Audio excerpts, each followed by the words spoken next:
Kasi kawawa naman ang siya, tapos hindi pa natin ma-balance. Kasi tinanong ko si Attorney Inawat, isa sa mga kasama sa naggawa ng batas. Kasi ang Basilan Sulu-Tawi-Tawi, 12 yung assemblyman niya, Lano Maguindanao 12 din. So 50-50 siya dati. 50-50 dati. Eh ngayon, naging 1/4 na lang. So kung hindi natin matulungan through a political party, mas lalong malayo na nga, medyo konti pa masyado ang representation. So yun yung parang isa sa mga advocacy ng party natin, that we want equitable equity. Ibig sabihin ng equity, kung sino yung medyo mas hirap, mas gahol, mas isolated, eh medyo tulungan natin ng konti. So, but in spite of that, inshallah,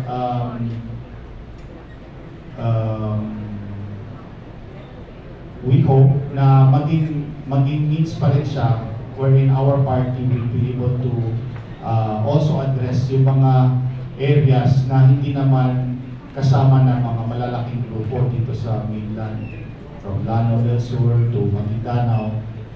Alam ko hindi naman lahat na nako-cover ng mga malalaking grupo. So at least tayo, kahit yung grupo natin ay sakto lang, inshallah, pag makaupo yung ating mga line-up, at least alam natin yung mga tao natin na alagaan. Yun yung critical doon. Kaya hindi din tayo basta-basta na mag-expand ka lang, magpa-membership, magpa-ID, kung hindi mo naman masiguradong maalagaan yung mga kasamahan natin. So very important sa mga municipal conveners, i-recruit natin, kilalanin natin, at make sure ma-record natin yung mga kung sino yung tumutulong sa atin. Because, siyempre, pag makaupo tayo, yun yung kailangan priority natin na alagaan when the time comes. At napakalaki ng role pag itong main parliament na yung makaupo. Meron naman tayo yung list of agenda na nandyan kay Attorney Raf. We can go through that. Pero sufficient to say na marami pang mga batas actually na hindi pa na-approve sa Parliament. At ang dami pang pwedeng maitulong natin, especially kung nandyan yung grupo natin. Sabi nga nila sa Tawi-Tawi, maganda yung kasama ka na, kasali ka din. At least dito sa Pro-Bangsamoro Party, pag kasama ka, kasali ka din dun sa pagmakaupo na tayo. Yun yung isisigurado natin. Kaya important na palampakan naman natin.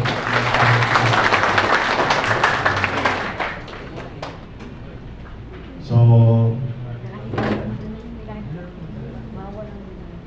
kaya maraming post yung sinasabi ko kasi alam niyo maraming mga fake news ngayon pa. Maraming quotable quotes kung may masabi kang magiging kaya mas maganda na yung mas konti tayo nasasabi, walang quotable quotes. At sakto lang, magtrabaho lang tayo towards our goal.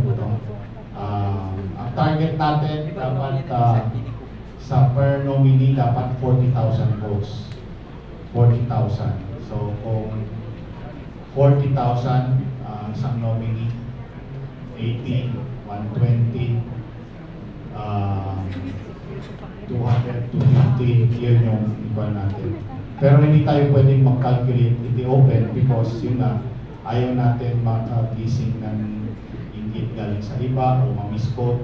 Okay lang yun. Yung mga plans, gawin natin yun in private, walang nakakarinig at tayo lang. and then between conveners. But what is important is that tayo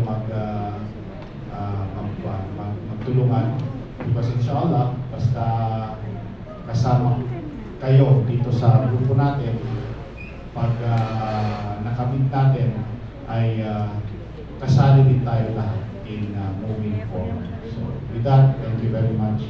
Assalamualaikum.